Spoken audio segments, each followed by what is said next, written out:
Selamat malam saudara. Mari kita lanjutkan kuliah kita mengenai kajian pustaka manajemen strategi. Dalam manajemen strategi minimal ada dua pandangan atau sudut pandang. Yang pertama adalah manajemen strategi berbasis pada proses, dan yang kedua manajemen strategi berbasis pada output. Manajemen strategi berbasis pada proses itu dipelopori oleh Porter, Michael Porter, ya, di dalam bukunya Keunggulan Bersaing. Ada 3 buku ya yang ditulis pada tahun 1980, 85 dan 90.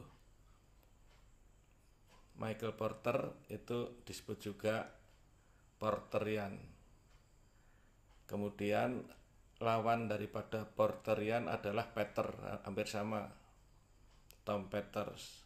Tom Peters itu menyatakan bahwa manajemen strategi berbasis pada output.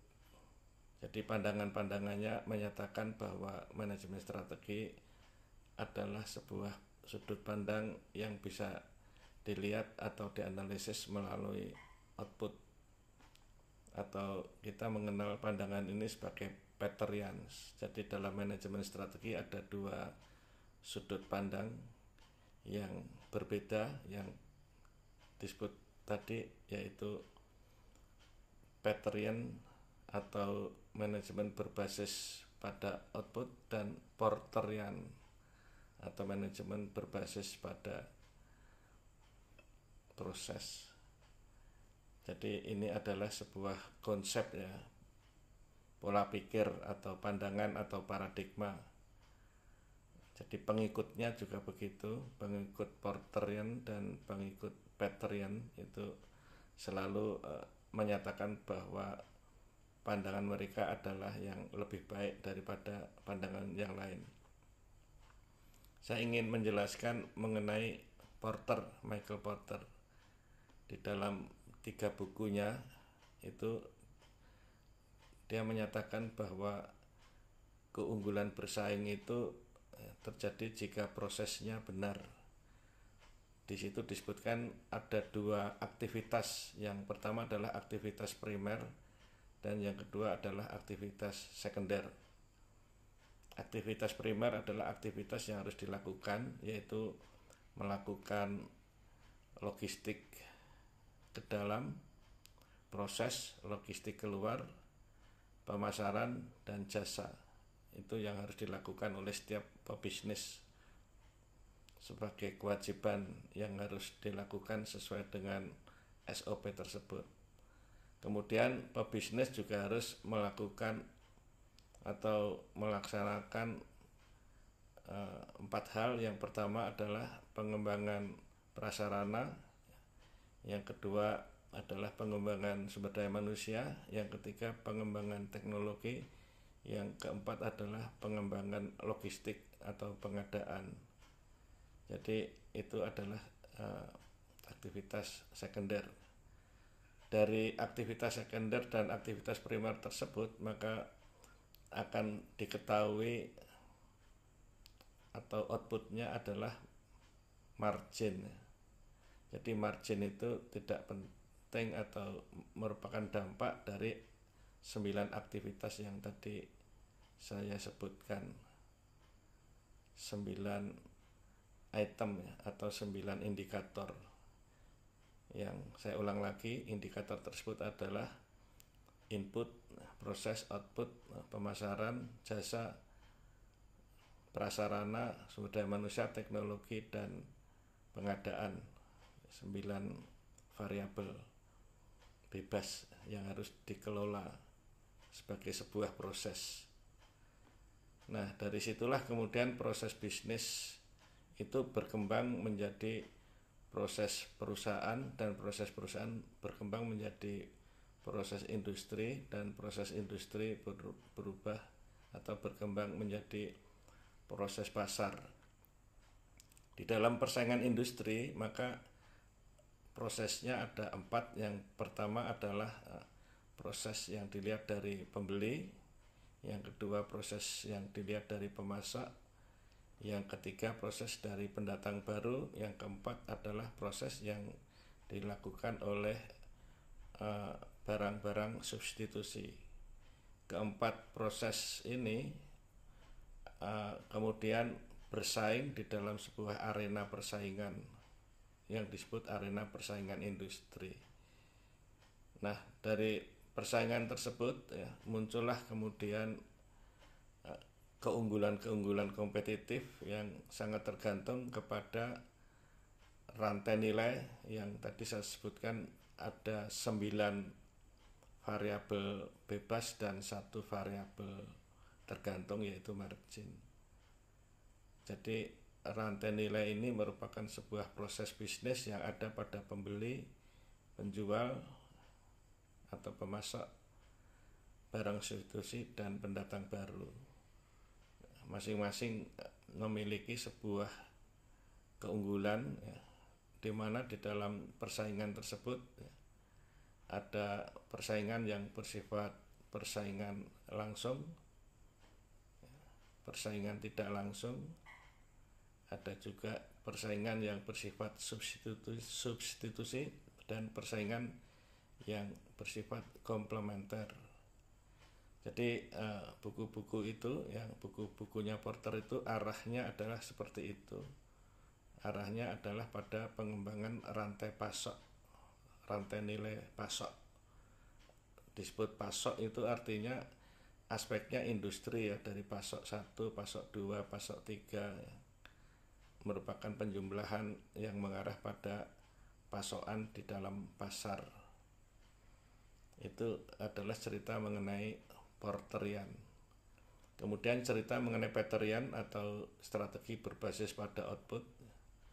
Peter itu bukunya ada beberapa ya, yang In Search of Excellence, In Search of yang bisa kita kembangkan menjadi upaya melakukan berbasis pada hasil. Di dalam bukunya itu beliau menyebutkan bahwa sebuah perusahaan itu suksesnya itu bisa dilihat dari hasilnya. Hasilnya banyak itu sukses, hasilnya sedikit itu kurang sukses. Nah, dari perusahaan-perusahaan beliau itu sekitar 70 perusahaan diteliti ya, itu beliau mendapatkan sebuah konsep ya, bahwa mereka yang sukses itu biasanya mengalami atau melaksanakan proses. Jadi prosesnya belakangan. Jadi dilihat per kasus industri atau korporat atau perusahaan itu diteliti berbasis pada keunggulan-keunggulan yang sudah dimiliki dan ternyata berhasil, dan setelah berhasil diteliti mengapa bisa berhasil. Nah, antara lain disebutkan bahwa keberhasilan itu berbasis pada kebijakan penentuan, kebijakan yang sifatnya ketat dan longgar. Jadi perusahaan-perusahaan yang berhasil itu ternyata melaksanakan kebijakan-kebijakan internal yang bersifat on off ya, ketat longgar. Disebutkan juga di situ bahwa kebijakan tersebut mengacu pada sebuah konsep lingkungan keluarga. Jadi perusahaan itu dianggap sebagai sebuah keluarga. Disebutkan juga bahwa di dalam In Search of Excellence pengembangan usaha itu harus dilakukan itu dengan mengacu pada konsep-konsep lokal, budaya-budaya lokal. Dan dengan demikian maka Peterian ini menyatakan bahwa orientasi output itu bersifat lebih merupakan sebuah konsep yang didasari pada pandangan yang nyata, karena kalau dimulai dari output itu berarti bahwa hasilnya itu adalah yang paling penting, dilihat dari hasilnya, dari target-targetnya. Ada beberapa contoh mengenai penganut Peterian dan Porterian itu yang biasanya pemimpin kita juga mengakui biasanya kebijaksanaannya itu berbasis pada apa? Pada proses atau pada output. Contohnya adalah Presiden Jokowi selalu mengatakan bahwa yang terpenting itu adalah output. Jadi output itu merupakan sebuah fakta bahwa kalau outputnya tinggi maka terdapatlah keberhasilan. Kita menginjak pada kasus yang lain mengenai manajemen strategi. Jadi manajemen strategi itu sebuah bidang ilmu yang paling dinamis ya. Mungkin bidang ilmu yang paling banyak memiliki perubahan. Mungkin hampir tiap hari perubahan-perubahan itu terjadi dalam skala yang sangat luas, sangat besar. Karena di dalam manajemen strategi itu yang kemarin saya sebutkan, analisis, formulasi, dan implementasi itu mengacu pada konsep-konsep lapangan, di mana setiap manajemen strategi itu, setiap perusahaan itu memiliki alur pikir di dalam mengembangkan usahanya itu yang dimulai pada visi, kemudian diikuti dengan misi, kemudian baru strategi dan taktik. Visi misi, habis visi misi tujuan dulu ya. Visi misi tujuan, strategi dan taktik. Jadi ada 6 hal yang secara fungsional dilakukan oleh mereka yang memiliki perusahaan, sehingga kalau saudara masuk ke dalam sebuah perusahaan besar itu biasanya di depan kantornya itu ada visi perusahaan menjadi perusahaan terbesar tahun 2025. Kemudian misi atau kegiatannya, kalau perusahaannya itu perusahaan yang bergerak di bidang pendidikan ya, itu bisa misinya adalah menyelenggarakan pendidikan, penelitian, dan pengabdian masyarakat. Atau misi perusahaan ya, retail ya, itu misi itu adalah kegiatannya ya. Jadi kegiatannya menjual produk A, produk B, produk C, melaksanakan apa yang dilaksanakan ya, kesejahteraan karyawan, misi, kesejahteraan pasar, itu visi dan misi. Kemudian tujuan bisa jangka pendek, jangka menengah, dan panjang. Baru kemudian masuk pada strategi, taktik, dan usaha. Jadi strateginya itu biasanya arahnya itu sangat tergantung pada konsepnya ya. Kalau perusahaan itu perusahaan pemasaran, maka strateginya itu contohnya adalah pengembangan pasar, pengembangan produk, penetrasi, dan diversifikasi. Jadi perusahaan itu memiliki fokus ya. Kalau fokusnya adalah merupakan sebuah fokus kegiatan menyeluruh ya, itu dia misalnya melaksanakan perusahaannya dengan menggunakan balance scorecard. Balance scorecard itu terdiri dari perspektif ya, pembelajaran dan pertumbuhan yang pertama. Yang kedua adalah perspektif pengembangan bisnis internal. Yang ketiga perspektif akuntabilitas keuangan. Yang keempat adalah perspektif kepuasan pelanggan. Jadi itu juga termasuk sebuah konsep di dalam manajemen strategi ya, dengan menggunakan alat ya, keseimbangan antara sektor bidang keuangan dan non keuangan, yang ujung-ujungnya juga adalah untuk mengembangkan atau untuk memperoleh margin yang terbesar.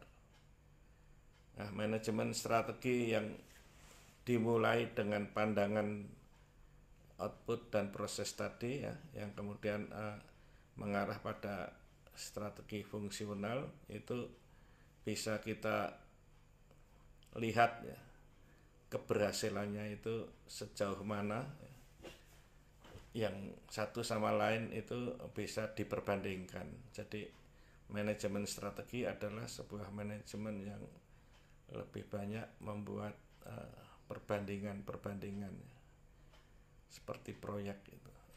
Jadi manajemen proyek, manajemen strategi, strategi A, strategi B, dan strategi C. Karena itu strategi itu sering dihadap-hadapkan. Contohnya di dalam sepak bola itu strategi kesebelasan A dan kesebelasan B, kemudian dianalisis ya, berbasis pada permainannya atau berbasis pada hasil. Jadi proses antara kedua kesebelasan itu dianalisis, saling berhadapan, dan kemudian hasilnya seperti apa, kemudian dianalisis lagi. Jadi studinya perbandingan, ada dua macam aspek perbandingan, yaitu strategi sebelum strategi dan sesudah strategi. Itu dilakukan antar waktu. Jadi strategi tahun ini, strategi tahun depan itu hasilnya diperbandingkan sebelum dan sesudah. Strategi juga bisa diperbandingkan antar tempat ya, misalnya strategi perusahaan A dan strategi perusahaan B ya, dengan dan tanpa. Misalnya strategi perusahaan A ya menggunakan sebuah konsep ya, kemudian dilawankan dengan perusahaan B dengan konsep yang berbeda. Nah, itu juga sering dilakukan antar perusahaan untuk mencari perusahaan yang terbaik. Jadi mempelajari strategi itu sebetulnya sangat tergantung pada siapa yang membuat strategi. Ya, dalam strategi persaingan itu ada yang namanya penemu ya, itu inventor, dan inovator. Inovator itu pembaharu. Jadi strategi selalu berubah dan berubah, sangat tergantung pada siapa yang pertama kali menemukan strategi itu, dan yang kedua sangat tergantung pada siapa yang melakukan pembaharuan atas strategi yang dilakukan oleh yang pertama tadi. Karena itu antara strategi inovasi ya, dengan strategi inventor dan inovator itu selalu juga melakukan persaingan. Biasanya inovator itu lebih unggul daripada inventor karena yang pertama melakukan itu biasanya strateginya ada banyak kekurangan. Kemudian orang mencontoh strategi pertama itu, yang baik diikutin, yang tidak baik dibuang dan kemudian diperbaiki. Jadi dalam setiap pertempuran persaingan tersebut itu seperti race ya, seperti balap mobil atau balap motor. Itu yang di depan nomor satu diikutin atau dibayangi ya, oleh kompetitornya. Kemudian saat mau sampai finish ya, pengikutnya itu lebih banyak memiliki peluang untuk menyalip, karena biasanya yang di depan itu sudah lebih capek daripada yang nomor 2. Dalam pertandingan berlayar juga begitu ya. Itu bagian paling depan itu nomor 1 dan nomor 2 itu persaingannya itu biasanya sangat tergantung pada strateginya, apakah dia strategi pemimpin atau strategi pengikut. Karena strategi pemimpin itu lebih memiliki kelemahan ya, karena di dalam memimpin itu dia kehilangan waktu untuk berpikir lebih baik, atau untuk melihat situasi angin itu dia harus berpikir terhadap angin, sedangkan yang kedua mengikuti saja arah yang dilakukan oleh yang pertama, sehingga pada waktu mau masuk ke finish ya, itu yang kedua itu biasanya menyalip yang pertama. Itu kalau kita lihat pertandingan Grand Prix ya, motor itu juga bisa dilakukan seperti itu. Jadi tadi adalah mengenai masalah-masalah yang terjadi pada manajemen strategi. Terima kasih. Assalamualaikum warahmatullahi wabarakatuh.